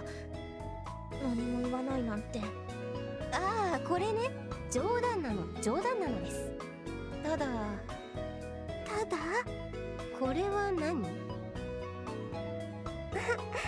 それはタコウインナーだよ。ほう、ならですね。これは？それはカニウインナーだよ。それでこれは？シャコウインナーだよ。 Right. Very nice lunchbox you made me, Kagami. なぜシャコ？うるさいわね。とっとと食べなさいよ。料理冷めちゃうでしょ。冷めちゃうよって弁当なんだけどな。 Agreed. うるさいわね。ガタガタいつまでも言ってんじゃないの。ほら、カブトムシウインナーかわいいよ。 So everything's just sausage? Oh my god. At least make us some omelets. カブトムシ？そうよ。文句ある？文句はないけど、普通そんなん疑問出るでしょ。お姉ちゃんいろいろ作ろうとしたんだけど、あまりになくてね。 I see. ほう、なるほど。それでできたものに近い名前を後からつけた結果がご覧のありさまか。それでどうなのよ。何が？味よ。まずいならまずいって言いなさいよ。味は美味しいよ。すごく食べられるよ。そう？ただ形が。それは悪かったわ。まあ別にそれもいいんだけどね。美味しい。ユキはここでいつも何してるの？本読んだり昼寝したり、ガンダムが3倍の速さになったり。何よ。さっきの私の態度に対する嫌味？あは、そうなんだ。そうなんですよ、川崎さん。ユキって昔から一人が好きなのね。 Oh, she's not mad. She ignored my joke like she hadn't even heard it. No worries though, she was always like this. そうかな。別に一人が好きなわけじゃなくて、うざい人といるのが嫌なだけだけどな。それを一人が好きって言うんじゃないかしら。 Similar but different. そういうもんかね。でもユキいつも一人だから、私たち知らないことばかりだよ。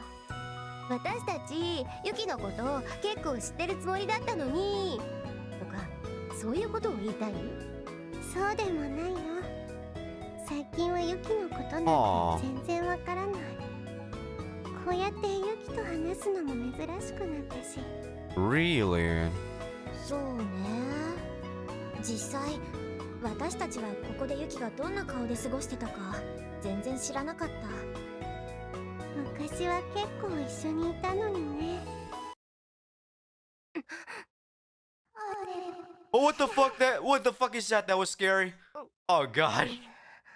Okay, that shit is scary, dude. I don't know what that was. どうしたの？ That looks like a rabbit or something. Oh my god. いや、なんでもない。 Okay, that was creepy as fuck. What was that? My vision kind of blurred. ユキ、体の調子悪いの？いや、大丈夫。なんか夕べ夜更かししたからかな。 Okay, that was creepy. 夜更かしして何やってたのよ。Like, I'm sorry if I feel like I'm overreacting, but it's like 1:20 a.m. right now, so it's actually really dark outside. そうですな。 So I assume the first kanji is Kagami, and the other one is Tsukasa. Tsukasa no something or am I gonna have like make them feed me? Sure. I guess I don't want Kagami to do it, so let's ask Tsukasa to do it. スカさんのこと考えてた。 Huh? Wait, what? What were you doing up so late? Oh, okay, okay. My mind's in the gutter, dude. アホ面を。アホか。なんであんたが叩くんだよ。叩きもするわよ。 Tsukasa stared at me.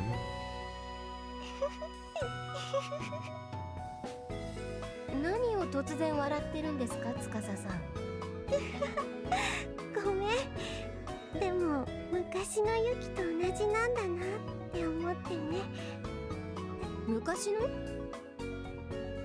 キはここでどんな表情でいるんだろう。いつも。どんな顔っていつも通りだと思いますけど。そうかもしれないけど、 Oh, 同じ顔だけど違う顔。 I'm 私 confused. の知らない顔。 Does Yuki have DID? 何それ？よくわからないけど、そんな感じがする。ここがあったから昨日みたいなユキの顔があるみたいな感じかな。昨日？なんでもないよ。 Oh. そういえば、なんかクラスで意味不明な噂話が流行っているみたい。 I guess she hurt them too, since we're in the same class and all. よくわからないけど、いろいろと変な噂話してるみたいだね。まああんなものは一時の気の迷い、はしかみたいなもんで、すぐにみんな飽きるんじゃね？違う。違う？何が？ I hate this BGM. 彼らがいろいろ話していることはあの人たちなりの証拠の一つなの。 Proof of what? 証拠の一つ。何それ？ものすごくバカバカしい話なんだけど、高島さんの自殺は世界の終わりに備えてのものだったって言われてるのよ。 What the fuck? I could feel the muscles in my face tensing up. I almost expected it to come up eventually. I answered in the calmest voice I could manage. 備えてね。ってどこが備えなの？今月の20日に世界が終わるって。高島さんはそのために死ななければならなかったんだって。死ななければならない？なんで？それはわからないわ。それにしても20日に世界が終わるね。うん。そうなんだ。かなり急ぎなのね。というかそれは誰が言ってることなの？もしかして生前の高島さんがそう言ってたの？それはよくわからない。高島さんから聞いたという話は聞かない。 I see.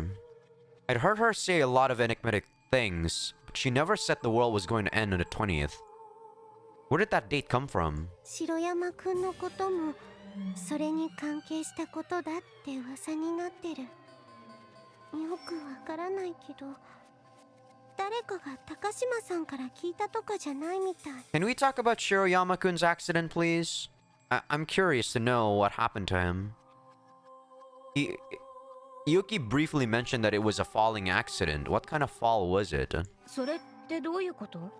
今までの話って実はネットで噂になってるっぽい。ネット？よくわからないけど、ミュウから聞いた話だと大型匿名掲示板にうちの学校のスレがあるんだって。大型匿名掲示板。あれか。偉人さんに連れられてシンガポールに行っちゃったやつか。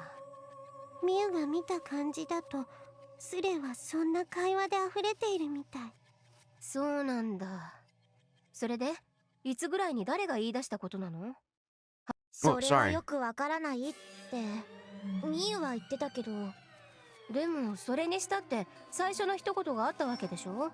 20日に世界が終わるって誰かが最初に言い出したわけなんだから。でもそのスレも単に飛び火で騒ぎになってるだけみたいだから。飛び火ってどこから？よくわからない。なんか学校のこと書いてある場所だったり、オカルトの話する場所だったり、いろいろな場所でこの話が発展してて、何が発端だったのかよくわからないんだって。発端か。それって多分裏掲示板じゃない？裏掲示板って？一時期問題になってたじゃない。ああ、一時期ニュースとか新聞で騒がれてたあれか。 An underground message board. Even our school has one of those. Though I suppose most of the schools in the country have them, so that's to be expected. The underground part of the name would make you think people are doing illegal stuff there. but it just means that it's an unofficial school site. And at its core, it's a message board where people from the same school can talk online. But even a mere message board could cause problems. Apparently, they can become hotbeds for slander, bullying, and crime. That's why the news did a bunch of stories on them. なるほど。学校裏掲示板か。 My school doesn't have those. If a shady site like that existed, then that was probably where they heard about the Webbot project. I was surprised to hear a phrase like that in class, but now it made sense. But still... それにしても、今月の20日とは早急だ。もうすぐじゃない。なんかネットでもそんな話が前からあったって聞いたことがある。前から？うん。7月20日に Since 世界 when? 終わり説。かなり前から言われてたみたいだよ。かなり前からってどのくらいから？ Sakura could have spread this while she was still alive if it was a while ago, you know? それはわからないけど。 Just a thought. それってやっぱり高島さんが言い出したことな Yeah, の？ see? Yuki is kinda on the same page as me. それもわからないよ。私がその裏掲示板を見たことあるわけじゃないから。そうか。 So neither Tsukasa nor Kagami had seen it themselves. あのさ、これって予言なのかな？え？お姉ちゃんと夕べ話したんだけどさ、なんか怖いよねって。もしこれが予言なら、予言って当たったりするのかなって。さあ、よくわかんないな。そうか。でもそういうのは予言というよりは妄想って言うんじゃないかな。妄想？うん。私が知るに世の中に今まで出てきた予言と称するものは全部妄想だったからね。それって当たったことがないってことかな。だから今後もそんなの当たらないよ。そうだよね。うん、私もそう信じてる。ユキならそう言ってくれるってお姉ちゃんと夕べ話してたんだ。 A prophecy, huh? This is so creepy.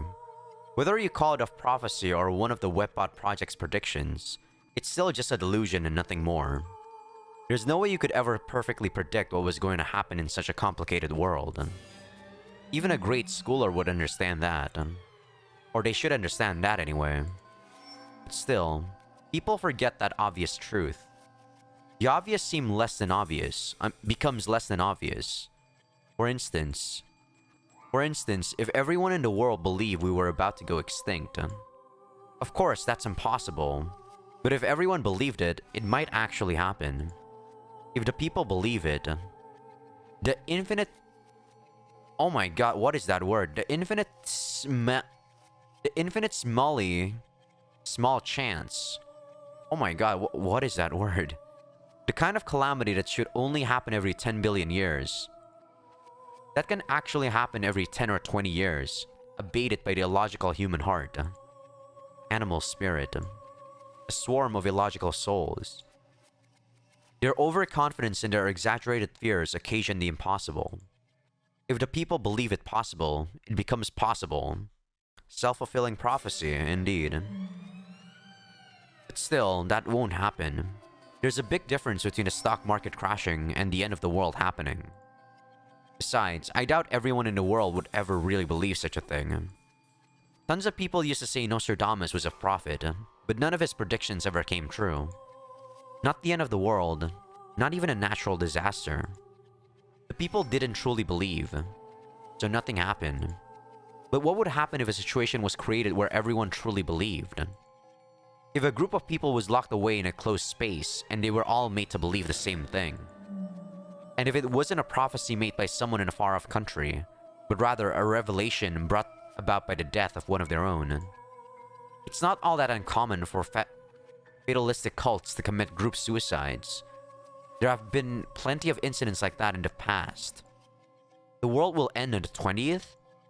Had Takashima-san said anything like that? All I heard her say was that the world was going to end. Or maybe Takashima-san never said when it would happen. Would that mean the date just came from some embellished rumor? If that was true, there didn't have to be any real basis for the date. And either way, it was spooky. ユキってば、もう昼休み終わるよ。おー、ごめん。 I wanted to investigate a bit and just what was going on. I wanted to know. So do I, Yuki. So do I. さっき見たんだけど、確かに今噂になってるね。リンク貼ってたでしょ、他のサイトに。うん。ウェブボットプロジェクトについて書かれてた。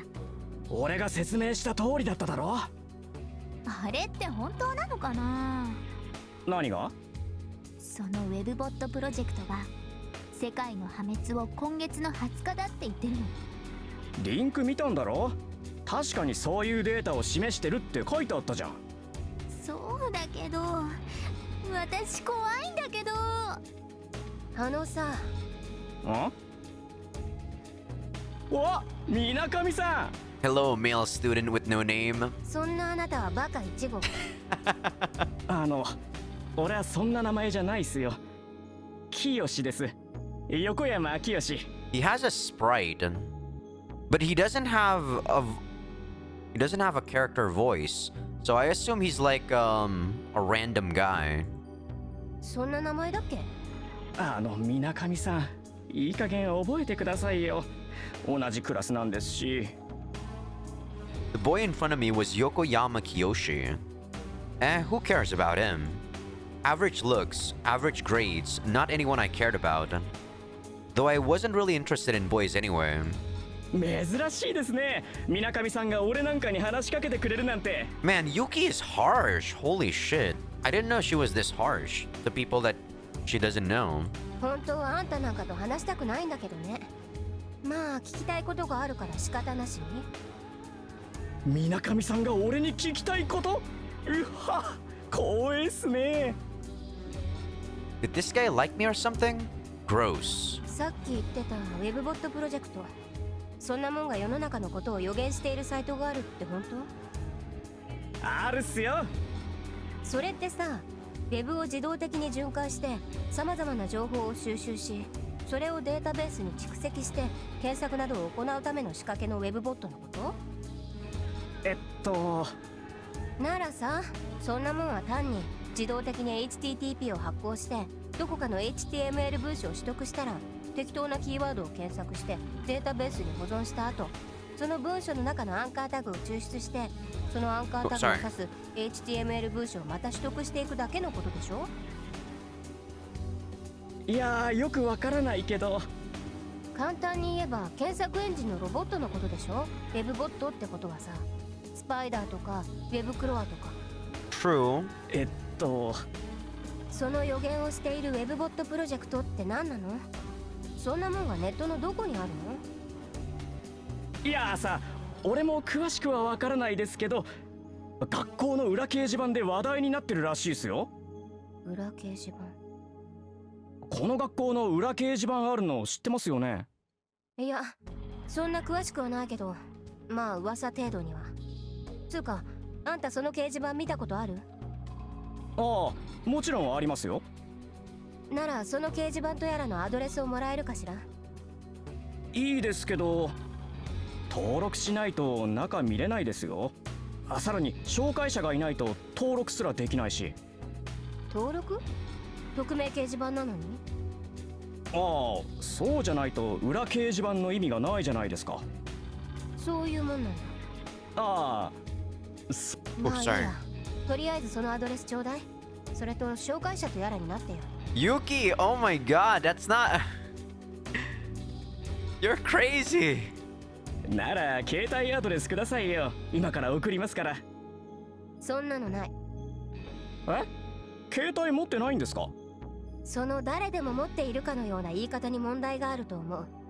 誰でも持っていると思うなよ、携帯。Yuki, you're so fucking old-fashioned, my god. そうですか？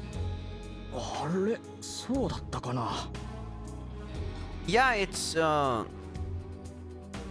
why does it tick you off? I mean, like, assuming that in the current world, I don't think that's I don't think that's weird. Yeah, like not everyone has a cell phone, but assuming that everyone has a cell phone, I don't think that's actually a problem in and of itself. 何がだよ。ないもんはないんだよ。そんな強気に言われても。だいたいあのページってみんな携帯で見てますよ。パソコンで見てるやつなんていないんじゃないかな。問題ないから、とりあえずパソコンの方に送ってよ。私は基本ネット環境はパソコンなの。はあ。ならそのメールアドレス教えてくださいよ。はい、これ。I wrote down my email address and passed it to him. うん。これフリーメール。そうよ。文句ある？ないですけど。ちゃんとしたメールアドレス持ってないんですか？あるわよ。ただしあなたには教えない。うわっ。ですね。お願いがあるんですよ。何？水上さんの紹介者に俺がなるわけだから、それって友達ってことですよね。いた！ニヤニヤしながら気味悪いこと言うな。それで何が言いたいの？今度合コンがあるんですけど、これに出てくれたら紹介者になってあげてもいいっすよ。覚えてるでしょ？あんたたちが初日に私にちょっかい出してどうなったか。私は男が嫌いなの。くだらないこと言ってるとあんたのお仲間どもの腕みたいになるけど、それでいい？だからその腕っぷしが必要でして、やはり強い人がいないと。Interesting. So they need a bodyguard, huh? Why did they need someone strong for a party? This guy was weird. よくわからんけど、その合コンに参加してあげるよ。Are they doing drugs? やった！白山が死んでからどうもメインになるやつがいなくて困ってたんですよ。That was more confusing. Why was I replacing Shiroyama-kun? He was that idiot who died in an accident, right? What's he got to do with it? Anyway, looks like it really was the underground message board. The girls earlier said there were a bunch of links posted, so it shouldn't be hard to investigate. 何かしらわかるといいけど。I think you're agreeing to something much more troublesome than you think, Yuki. Aside from that, most message boards like that were full of people slandering their teachers and classmates, which meant they were probably talking about me too. For some reason, that was a bit embarrassing. ユキ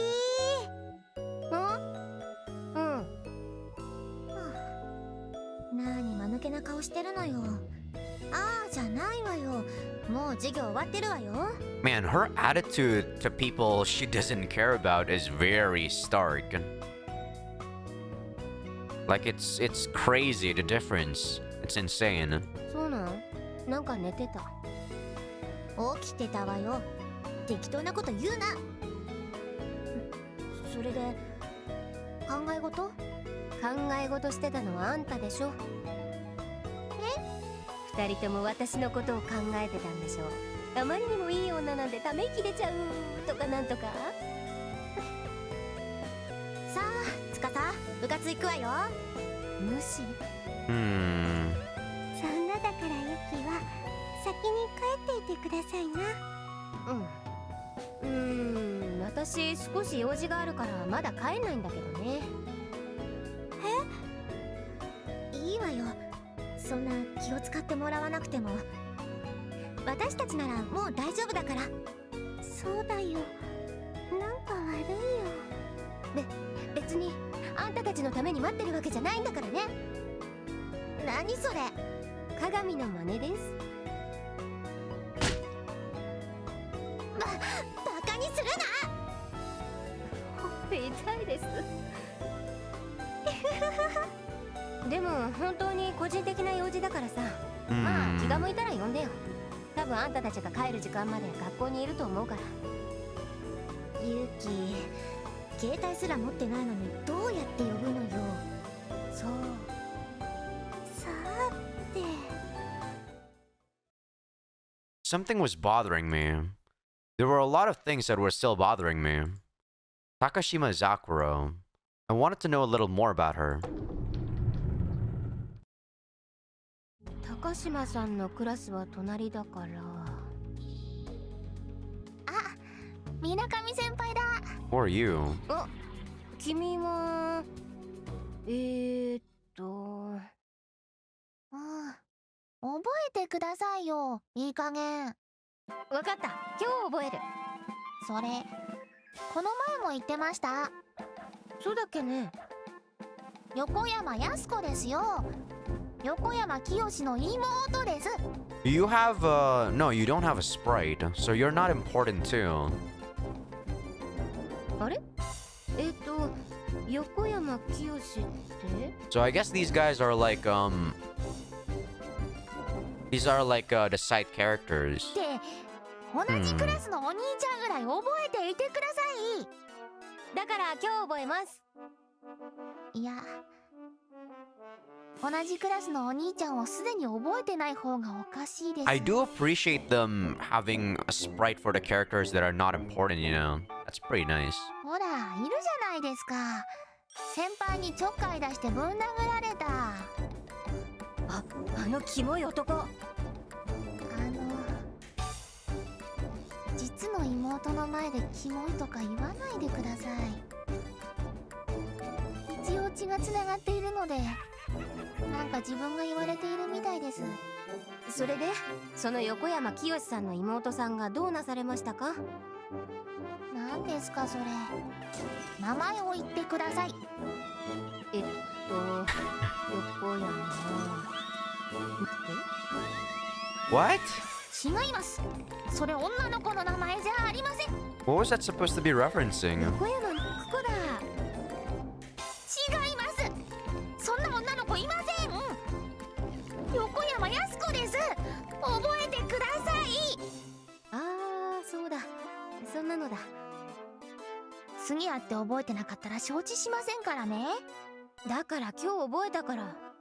本当ですか？任せなさい。なんでまだいるん？鏡は部活に行ってますぞ。どうしたん？横山の妹子。怒りますよ。そして刺しますよ。私は横山やす子です。ああ、やす子だ。それは分かってる。分かってないじゃないですか。大丈夫です。先輩の言うことをいちいち信じなさい。水上先輩って物知りだって兄から聞きました。ああ、私の頭脳は宇宙の真理すらつかむだろうよ。私の3サイズは？上からバスト100、ウエスト100、ヒップ101だ。 You're crazy. 私はそんなサイコロじゃないです。冗談。本当はバスト100、ウエスト20、ヒップ102。いやそこまでナイスバディではないです。それで聞きたいのはそれだけかな？今のは冗談です。なに？そこ怒るの意味わかんないです。私も冗談言ってみたのです。会話が続きません。 Yeah, that's what I was thinking too in my head. Like, why are you here again? わかった。んで、真面目な話何が聞きたい？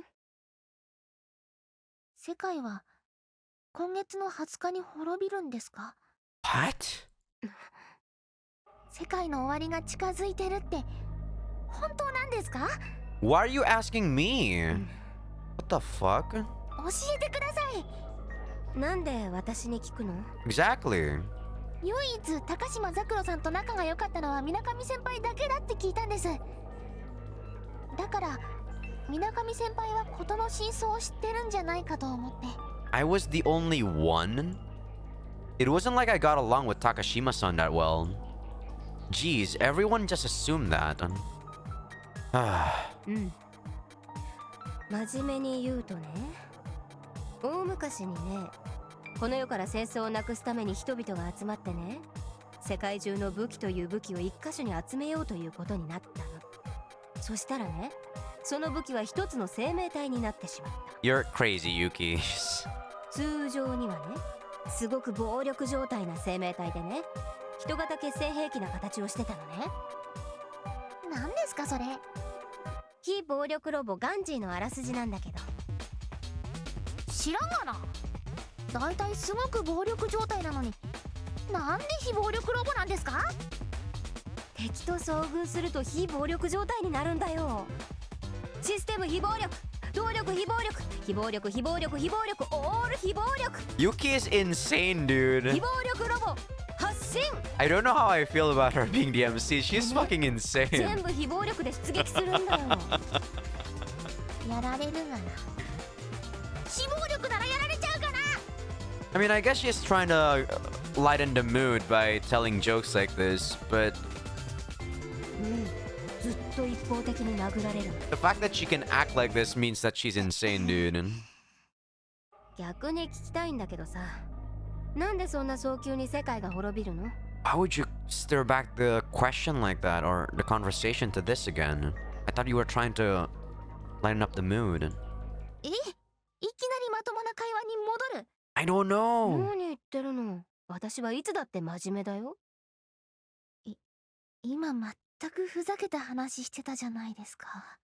頭のいい人の発言ってさ、関係ないような話がね、ちゃんと伏線になってたりして、話の最後に全てまとまったりするんだ No, よ。 nothing you said was anything close to the true message. There was no true message 私 there. はいつだって真面目なんだよ。ふざけたりなんかしない。そうなんですか？なら今の非暴力ロボなんとかって話も最後の伏線になってるんですね。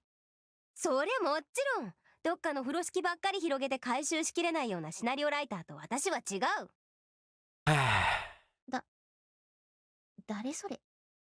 I guess Yuki's like the author's projection of himself. 内緒。それよりさっきの話だけど、 I'm not even sure if the author is a guy or a girl, actually. はい、なんか世界が20日に滅びるって。だから信じるの？だっておかしいじゃないですか。こんな短い期間に2人も死んでるんですよ。確かに学校で2人も連続で飛び降りによって死んだのは珍しいことかもしれないよね。でもそこから世界の滅亡まで話が飛ぶのおかしくないかな。高島先輩が自殺した理由はそれだという話です。高島さんの自殺の理由、なんでそうだとわかるの？だって裏掲示板でも噂になってるし、メールでも広まってるし。 Email. So she's been looking at the underground message board too. But what email was she talking about? メールってどういうものが広まってるの？これです。これOh, what the fuck? Are you really? Who photographed this? Someone was at the scene of the mass suicide.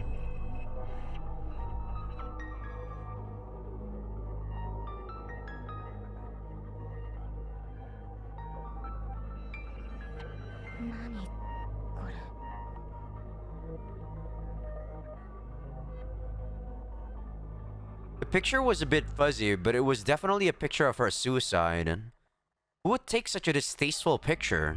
これが高島先輩のメールアドレスで。ちょっと待って。だいたいあなたと高島さんとは知り合いだったの？知りません。見たこともない人です。でもなんでその人からメールが来るんですか？ならなんで高島さんのメールアドレスだってわかるの？だって。 If you thought about it, it had to be a prank, but I understood why she was upset. Anyone would be upset if they were sent a freaky picture like this. このメールはあなただけに来たの？クラスの子何人か。全員ではないの？全員じゃない。 Oh. でも兄は来てると言ってました。Him too, huh? But he was still talking about going to a party. Maybe thoughtless guys aren't as sensitive to horror. 先輩、これってどういうことなんですか？まあ落ち着いて冷静にさ、冷静に考えてみたらいいんじゃないかな。冷静？冷静でなんていられませんよ。私怖くて。なら質問、なんで死んだ高島さん本人が自分の姿を映したメールを出すんですか？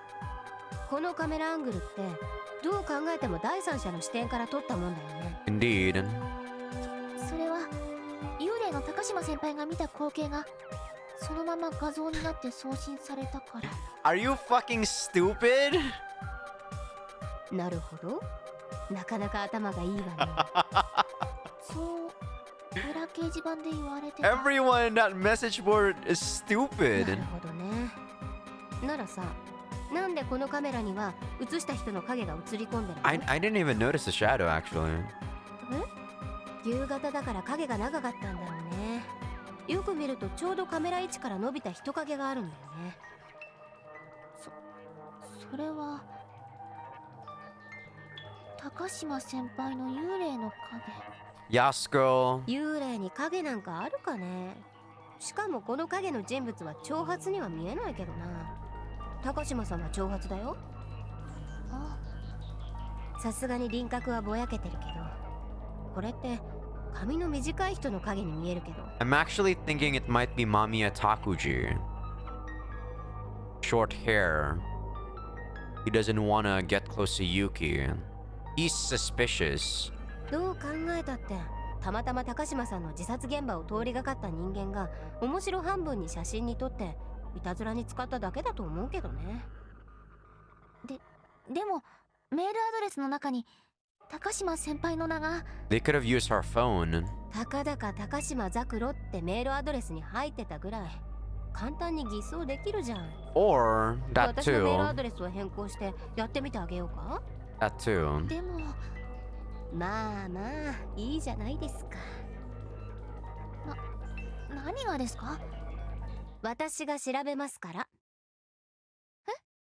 てなこともなく、別にあなたと約束しなくても今回の件は私が調べるつもりだったんだけどね。そうなんですか？うん、本当に調べてくれるんですか？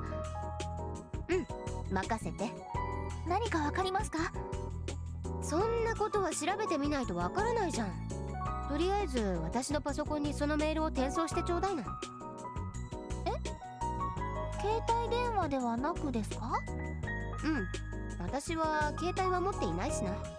今時珍しいですね。ああ、そうかもしれませんな。でもそういう人だっているでしょ。とりあえず近い将来に滅びることなんてありえない。それは本当にバカバカしいことだと思うよ。はい、わかりました。なんかご迷惑をおかけしました。 I'll probably have to end the episode after this scene. I'm actually already going for 2 hours, holy shit. I'm actually still interested in continuing through, but I don't want to make this into a long episode. Very interesting stuff happened though. I am definitely intrigued. はい、部活行きます。頑張ってください。 Yokoyama's little sister, huh? She was in a kendo club, right? Which meant she was in the same club as Tsukasa and Kagami?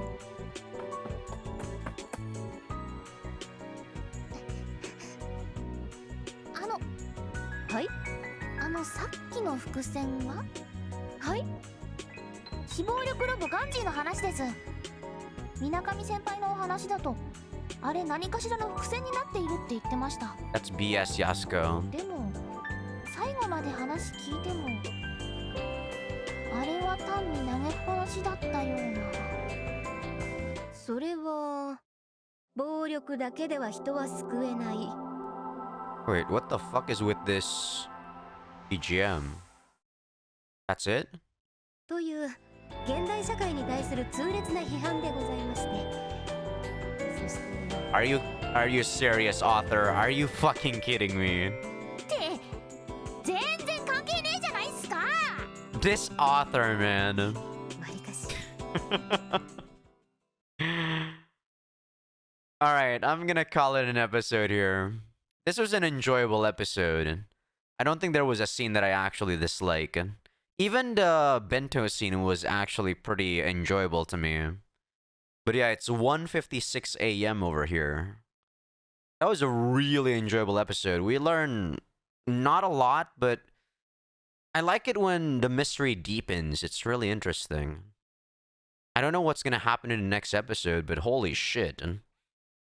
I definitely like the vibe, the atmosphere that's going on throughout chapter 2.